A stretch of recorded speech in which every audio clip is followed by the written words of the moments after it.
Olá pessoal, bom, esse vídeo é para fazer uma breve revisão do que nós vimos então na aula 2. Então na primeira aula nós estudamos o que era uma função vetorial, tá? E então nessa aula nós iniciamos fazendo a seguinte definição, né? Então a gente pega uma função vetorial, certo? Aqui diz quem são as componentes dessa função e a gente define então essas quatro propriedades, certo? Que nada mais é do que dizer que, primeiro, se eu aplicar o limite de uma função vetorial em uma função vetorial, é a mesma coisa que eu aplicar o limite em cada uma das componentes. A mesma coisa se eu aplicar a derivada em uma função vetorial. Isso significa que eu vou aplicar a derivada em cada uma das componentes. Aí depois a gente repete esse procedimento para as integrais indefinidas e definidas. Então vamos lá. Se eu pegar a integral de uma função vetorial definida, se eu pegar a integral de uma função vetorial, é a mesma coisa que eu aplicar a integral em cada uma das componentes, certo? E aí por fim então, a integral definida. Se eu aplicar a integral definida em uma função vetorial, é a mesma coisa que eu... Olha só como é que tá aqui, deixa eu arrumar. Aqui, né? Olha só o que eu fiz aqui. Vou fechar aqui e a TB. Agora sim. Então, se eu aplicar a integral definida em uma função vetorial, é a mesma coisa que eu aplicar a integral definida em cada uma de suas componentes. Bem tranquilo, né? Bom, aí depois, a partir dessas definições, a gente tem algumas propriedades. As propriedades são bem simples, tá? Então a gente vai fazer o seguinte, a gente vai pegar duas funções vetoriais, certo? Aqui faltou também, aqui vamos dizer que de R em Rn, certo? E vamos pegar um valorzinho real aqui, um alfa, né, que vai ser o número real. Então a gente está dizendo o seguinte, ó, se eu aplicar o limite, certo? Nessa soma aqui, a função vetorial f mais alfa vezes a função vetorial g. Então, como resposta, eu vou ter igual ao limite da função f mais alfa vezes o limite da função g. Só isso.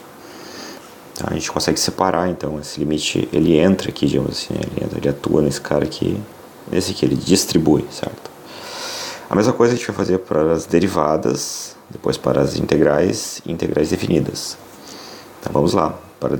Se eu pegar f mais alfa g e aplicar a derivada, então nessa expressão eu vou ter a derivada de f mais alfa vezes a derivada de g. Se eu aplicar integral em f mais alfa g, então eu vou ter integral de f mais alfa integral de g. E a mesma coisa, integral definida. Se eu aplicar a integral definida em f mais alfa g, então como resposta eu vou ter integral de f mais alfa vezes a integral definida de g, certo? Ok. Então a partir dessas propriedades a gente faz uma observação. Então vamos pegar f, então a nossa função vetorial definida num conjuntinho dentro de R em Rn, porque eu tenho n componentes.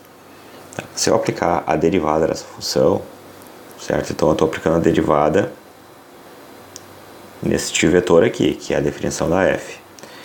E então, pelo que a gente acabou de ver, isso daqui é igual a este vetor, né, onde cada uma dos componentes então está sendo derivada. Agora, essas funçõezinhas aqui de dentro, como nós vimos, né, são funções reais. Então, a gente pode aplicar em cada uma dessas componentes, a gente pode aplicar a definição de derivada, que é esse limite aqui, né, em cada uma delas. Então, o limite, por exemplo, na primeira componente, limite de f1 de t mais h menos f de t, dividido por h quando h tende a zero. Então, a gente faz isso em todas as componentes. Aqui eu estou representando a primeira componente e a última. Bom, daí vocês observam o seguinte, ó, pelas propriedades que a gente viu antes, esse limite aqui, aliás, todos os limites das componentes podem ser colocados em evidência. Assim como essa constante aqui, né? Que está dividindo, mas a gente pode pensar que é a constante 1 sobre h, né? Então essa constante estaria sendo multiplicada em todos os termos. A gente também pode pôr em evidência. E além do mais, em cada componente vai ficar uma expressão do tipo f, assim, de um certo índice, de t mais h menos f desse mesmo índice, que aqui faltou, né? Inclusive, de t. Aqui também faltou o índice. Então a gente pode separar, né, esse vetor em dois, onde ficaria a soma do vetor f1 de t mais h, f2 de t mais h, até chegar em fn de t mais h, menos o vetor f1 até fn, todos aplicados em t. Bom, então a gente conclui que essa primeira expressão aqui, né, que está aqui, então a derivada da função vetorial f de t vai ser igual ao limite de 1 sobre h, que aparece então o limite de 1 sobre h, desse vetor aqui, que nada mais é do que o f de t mais h, menos esse vetor aqui, que é o f de t. Tudo bem? Então, essa aqui é a expressão para a derivada de uma função vetorial. Bom, geometricamente, então aqui eu vou fazer um desenho em R3, né, uma função definida de R em R3, tá, para a gente ficar mais fácil de visualizar, né, mas isso vai valer para as outras dimensões também. Então a gente tem aqui o nosso domíniozinho, né, e a gente vai pensar numa variação de um certo t0 até um certo t0 mais h. Bom, então quando a gente aplica a função vetorial f nesse domínio, né, bom, todo domínio vai girar essa curva aqui que está em azul. Aqui é a imagem da f, pela função, que está contida dentro do espaço R3. Então, o contradomínio que é o R3. Bom, aí se eu pegar esse pontinho aqui, f, aplicar em o pontinho t0, né, e aplicar em f, eu vou ter este vetorzinho aqui. Ó. Aí que eu fiz o contrário. Deixa eu arrumar, pera um segundo. Ok, corrigido. Bom, então voltando aqui, ó, se eu pegar no domínio t igual a 0, t0, e aplicar em f, então eu caio nesse pontinho aqui, certo? Esse aqui então é um vetor que está representando onde está o ponto, que é o f aplicado em t0. Aí eu pego um outro ponto, um pouco mais para frente, uma variação h, então t0 mais h, aplico em f, então eu tenho um novo pontinho aqui. Esse pontinho está sendo identificado, né, por este vetor. Então, esse vetor está dando a localização dele. E aqui, bom, e aqui então esse pontinho aqui t mais h aplicado pela f, então vem neste pontinho aqui, e esse vetor aqui é o vetor posição de f aplicado em t0 mais h. Agora sim vai dar certo. Bom, então vocês observam o seguinte, ó, se eu pegar f de t0 mais h menos f de t0, que é isso daqui, né, que está aparecendo aqui, ó, essa parte de cima aqui, se a gente tentar identificar isso daqui no gráfico, certo, ele vai dar esse vetorzinho aqui, certo? Lembrando que esse aqui está fixo e esse daqui ele está variando, porque o h a gente vai fazer ele diminuir de tamanho, tá? Bom, esse pontilhado aqui, ele está representando a reta tangente que passa por este ponto aqui, tudo bem? Então, se vocês concordam, conforme o h for diminuindo, este pontinho que está aqui ele vai começar a andar por cima desta curva, certo? E então esse vetor ele vai ficar cada vez mais próximo a ser paralelo com esta reta. É o que está acontecendo aqui. Quando eu faço o h tender a zero, se aproximar um pouco mais de zero, então o vetorzinho começa a ficar mais próximo da reta. Ele ainda não está paralelo, né? Ele está se aproximando. Esse cara aqui ainda vai chegar mais perto daqui e, consequentemente, esse vetorzinho vermelho vai começar a ficar mais paralelo da reta. Tá?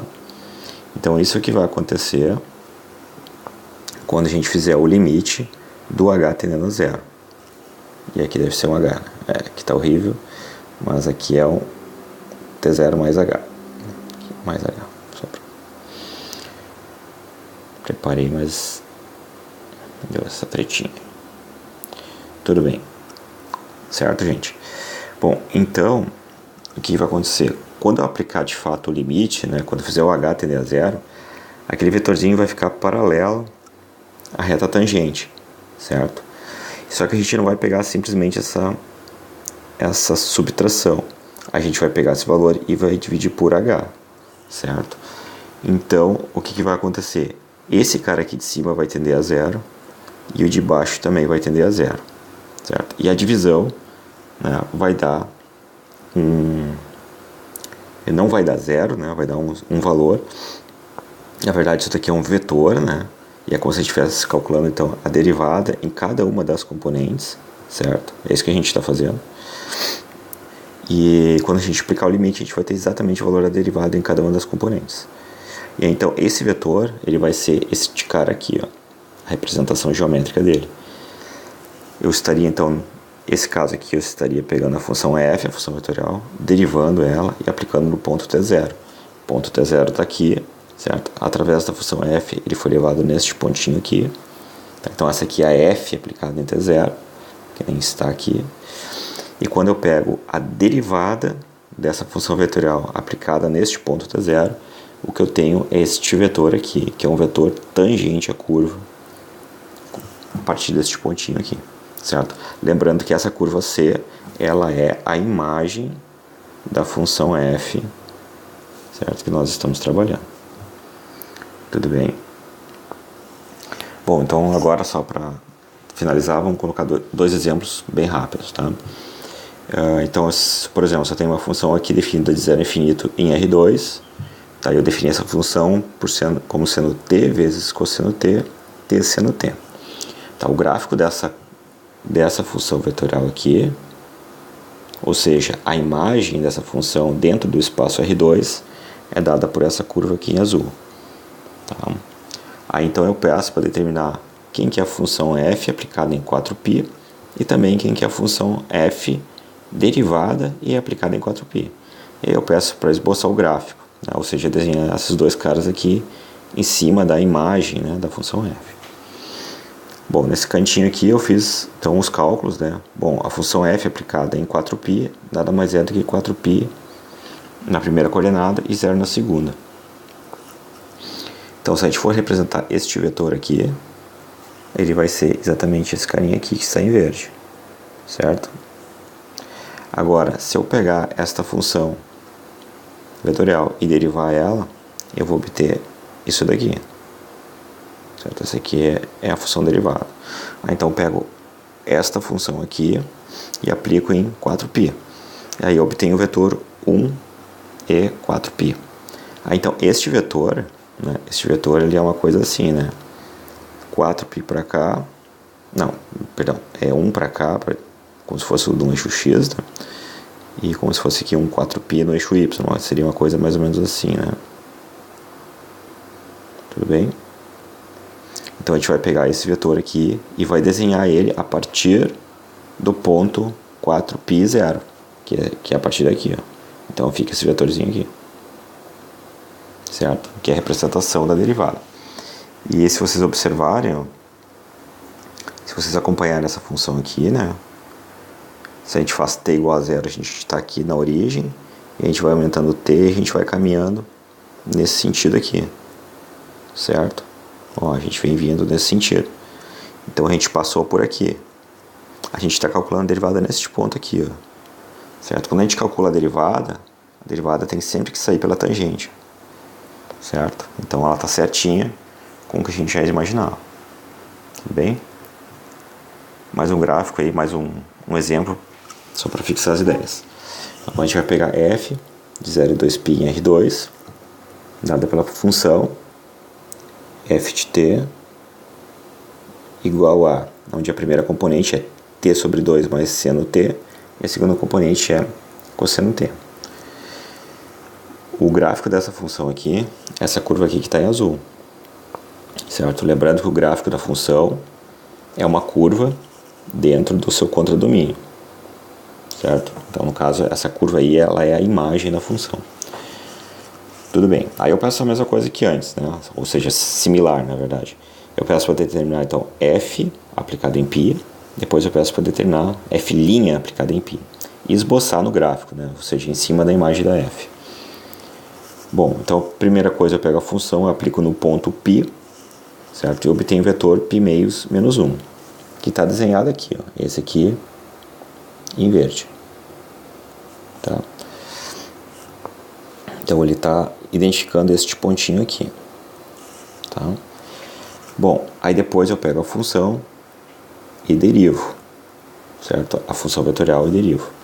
Aí depois de ter a função derivada, eu aplico ela em π e obtenho então esse par ordenado, que na verdade é um vetor, né? Então se a gente pegar aqui os eixos, né, separado, e tentar traçar o gráfico desse vetor, a gente vai ter aqui no eixo horizontal, a gente vai ter menos 1/2, então seria uma coisa assim, certo? E 0 na altura, né? Então ficaria exatamente esse vetor aqui. A gente vai pegar esse vetor aqui e vai desenhar ele em cima, a partir desse ponto aqui, né? Que é o nosso f aplicado em π. E aí, como resposta, a gente tem exatamente esse vetorzinho aqui. Tudo bem? E aí, de novo, o que acontece é que para t igual a 0, né? A gente está inicialmente aqui. E conforme o t vai aumentando, a gente vai caminhando sobre a curva, né, nesse sentido aqui, ó. Certo? E depois a gente passa por aqui. E aí o que aconteceu é que a gente calculou a derivada em cima desse ponto, né? Nesse ponto aqui. E aí, de novo, ele teria que sair pela tangente, e ele sair pela tangente, que é o que a gente esperava. Tá certo, pessoal? Então essa aqui é uma breve revisão da nossa aula 2. Um abraço a todos.